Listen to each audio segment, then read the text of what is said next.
लोहे के घड़े में पानी भरने लगी। तो जब उनको लोहे के घड़े मिल गए तो उन्होंने लोहे की गुलेल बना ली। लोहे की गुलेल से फोड़ दे तो फिर मटके फूट जाए। फिर सब पहुँचे राजा साहब के पास। उन्होंने सबके पीतल की एक एक कलसी दे दी कि भाई अब इसमें पानी भरिए। पीतल की कलसी दे दी तो लड़का का शैतान पीतल की गुलेल बना ली, उससे कलश फोड़ दे। अब सब लोग जब परेशान हो गए तो उनमें से एक जो बुजुर्ग थे कहे राजा का लड़का है तो अति थोड़ी नहीं होगी। अब सब पहुँचे, वहाँ पंचायत लगी। तब इतने जब जिसका मत ज़्यादा होता है बात उसकी सुनी जाती है। तो उन्होंने क्या किया, अपने लड़के को नगर से बाहर कर देश निकाला दे दिया। जब देश निकाला दे दिया तो वो अपना जंगल घूमने लगा। घूमते घूमते जंगल में सावर माता का मंदिर था, वहाँ गया तो बेचारा बैठ गया, बैठे सो गया। जब उठा तो सावर माता आई, बोले बेटा कहाँ से आए हो? कहे प्यासा हूँ और भूखा हूँ। तो कहे मंदिर में लड्डू चढ़े हैं, खा लो, पानी पी लो। जब खाया पानी पिया तब थोड़ी से आत्मा तरफ थी, तब फिर बोला। तब ये हुआ कि बताओ बेटा कहाँ से आए हो, कैसे? तो उसने अपनी सारी कहानी बताई कि ऐसी ऐसी बात है, मुझको मेरे पिताजी ने देश बाहर कर दिया है। तो कहें ऐसा करो, हम तुमको 5 कौड़ी दे रहे हैं और इससे जो है तुम कभी तुम्हारी हार ना होगी तो हमेशा जीतोगे। तो कहने लगा ठीक है। जब पहुँचे तो घूमते घूमते चलते चलते दूसरे नगर में पहुँच गया।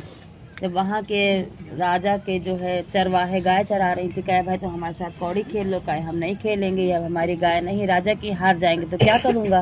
क्या नहीं, हम तुम्हारा वापस कर देंगे, हम एक बार कौड़ी आजमाना चाहते हैं। तो कहने लगा ठीक है।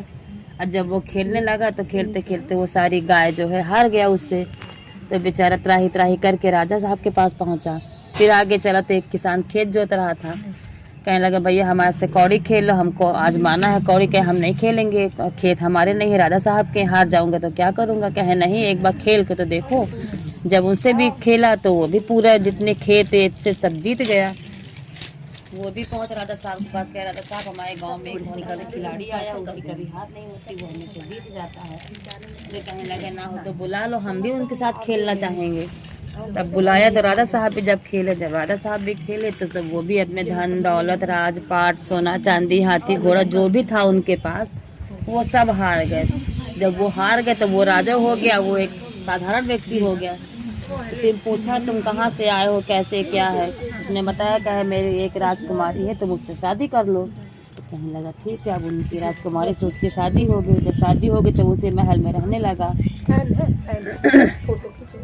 तो पहले का बहू जो है कंघी कर रही थी, कंघी करने के बाद देहरी के पैर छुए के ये क्या कर रही है?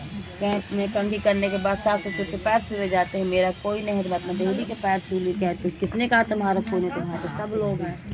तो कहे अगर सब कोई है तो हमको ले चलो। तो कहने लगा ठीक है। जब ले चली तो कहे अब पिताजी से अपने बात कहो। जब पिताजी से कहा तो कहे ठीक है, अगर तुम ससुराल जाना चाहती हो तो जाओ, हम तुम्हारी तैयारी बना देंगे। तो पूरी उसका जितना उनके था बैलगाड़ी धन दौलत अनाज पानी जो भी था उनको दे के विदा किया। जब उनको विदा कर दिया तो वो अपने नगर की तरफ गए। तो जब नगर की तरफ गए तो अपने पिताजी के यहाँ तो कहें कि बाहर जो दरबारी लगे होते हैं वो दौड़ते दौड़ते राजा साहब हमारे नगर में कोई चढ़ाई कर रहा है। और वो बेचारे पुत्र के वियोग में रो रो के अंधे हो गए थे दोनों, राजा साहब और राजमाता। तो कहने लगे कि अब हम तो अंधे हैं और कमज़ोर पे तो हर कोई चढ़ाई करता है, आने दो देखेंगे कौन है। फिर जब और नज़दीक आए कहे ये आपका बेटा है, साथ में राजकुमारी है, पूरे लाव लश्कर से आ रहे हैं। कहे हमारा बेटा, हमको क्या मालूम कहाँ है? कहे नहीं है तो वही। तब लेकर गए कि हम तो अंधे, क्या हम लोगों को ले चलो। जब पहुँचे तो वो जब राजकुमार आया तो देखा जब माँ बाप अंधे देख नहीं पा रहे हैं। तो कहे ये क्या हो गया?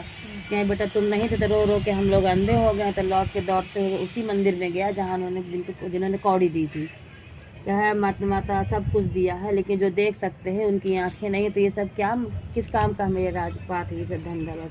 कहने लगे अच्छा लो। तो माता जी ने कटोरी में नीर दिया, कहिए लो ले जाओ अपने माँ बाप की लगा देना आँख में।